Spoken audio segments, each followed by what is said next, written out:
నమస్తే, welcome to Andhraprabha. ప్రస్తుతం మనం కేబీఆర్ పార్క్ ఆపోజిట్ ఉన్న రోడ్ దగ్గర ఉన్నాం అనమాట.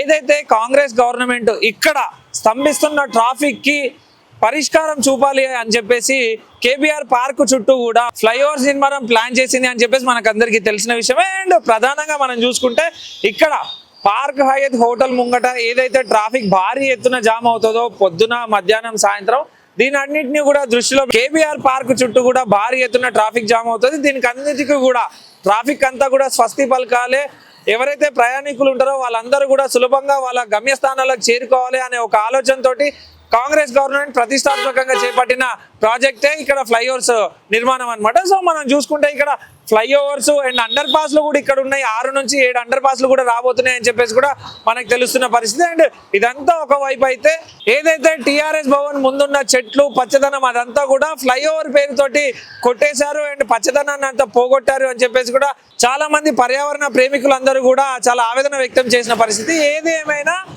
నగరవాసులకి సులభమైన ప్రయాణం అందించాలి, ట్రాఫిక్ నియంత్రించాలి అని చెప్పేసి కూడా కాంగ్రెస్ గవర్నమెంట్ ఆలోచిస్తుంది అని చెప్పేసి కూడా వాళ్ళు మాట్లాడుతున్న పరిస్థితి.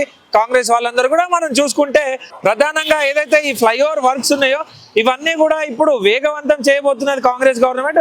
ఇప్పుడు అంతా కూడా నత్తనడకం సాగింది ఇన్ని రోజులు కూడా, ఇప్పుడు వేగవంతం చేయబోతుంది.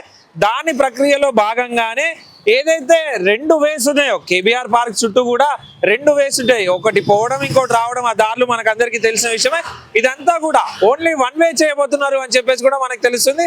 అది కూడా ఈ నెల 18వ తారీఖు నుంచి ఓన్లీ 1 వే ఉంటుంది. కేబీఆర్ చుట్టుపక్కలంతా కూడా ఓన్లీ 1 వే మాత్రమే ఉంటుంది. 1 వేలోనే రాకపోకలు సాగించాలి అని చెప్పేసి కూడా ఇక్కడ నిర్మాణం చేపడుతున్న వాళ్ళందరూ కూడా మాట్లాడుతున్న పరిస్థితి. అండ్ ట్రాఫిక్ పోలీసులు కూడా ఇన్ఫార్మ్ చేసిన పరిస్థితి. ఏదైతే ఆగస్టు 18వ తారీఖు ఉందో అప్పటి నుంచి కూడా నిర్మాణం అంతా కంప్లీట్ అయ్యేంత వరకు ఏదైతే కేబీఆర్ పార్క్ చుట్టూ కానీ అండ్ కేబీఆర్ ముందు పార్క్ హయత్ హోటల్ ముందు కానీ ఇదంతా కూడా నిర్మాణం మొత్తం పూర్తయ్యే వరకు కూడా మొత్తం కూడా 1 వేనే ఉంటది అని చెప్పేసి చెప్పడం జరుగుతుంది మనకి. అండ్ ప్రధానంగా మనం చూసుకుంటే ఎవరైతే ప్రయాణికులు ఉంటారో వాళ్ళందరూ కూడా ఏదైతే డైవర్షన్స్ ఉంటాయో ట్రాఫిక్ డైవర్షన్స్ అన్ని చూస్తూ వాళ్ళు ప్రయాణం కొనసాగించాలి.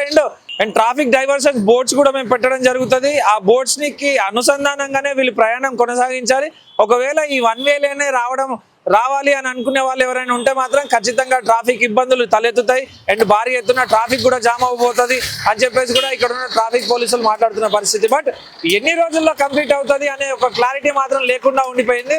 ఖచ్చితంగా ఈ నెల ఆగస్టు 18వ తారీఖు నుంచి ఖచ్చితంగా కన్స్ట్రక్షన్ మొత్తం ఏదైతే అండర్ పాస్లు అండ్ ఫ్లైఓవర్స్ ఉన్నాయో అవన్నీ కన్స్ట్రక్షన్ కంప్లీట్ అయ్యేంత వరకు కూడా ఇక్కడ 1 వేనే ఉంటది కేబీఆర్ పార్క్ చుట్టూ అని చెప్పేసి కూడా ఇక్కడ ఉన్న ట్రాఫిక్ పోలీసులు కానీ ఇక్కడ కన్స్ట్రక్షన్ చేపట్టిన ఇంజనీర్స్ కానీ చెప్తున్న పరిస్థితి. బట్ చూడాలి ఎంత తొందరగా కంప్లీట్ చేసేసి కన్స్ట్రక్షన్ అంతా కంప్లీట్ చేసేసి వినియోగదారులకి అండ్ వాహనదారులకి అందుబాటులోకి తీసుకొస్తారు అనేది చెప్పేసి ఎదురు చూడాల్సిన పరిస్థితి. బట్ చూడాలి కాంగ్రెస్ గవర్నమెంట్ కానీ ఇక్కడున్న నిర్మాణ సంస్థ కానీ ఎంత త్వరితగతిన దీన్ని అందుబాటులోకి తీసుకొస్తారు అని చెప్పేసి కూడా వేచి చూడాల్సిన పరిస్థితి. బట్ చూద్దాం ఎంత తొందరగా కంప్లీట్ చేస్తారు, ఎంత తొందరగా అందుబాటులోకి తీసుకొస్తారు అనేది చూడాల్సిన పరిస్థితి. కెమెరామెన్ నరేష్తో మల్లేష్, ఆంధ్రప్రభ, కేబీఆర్ పార్క్.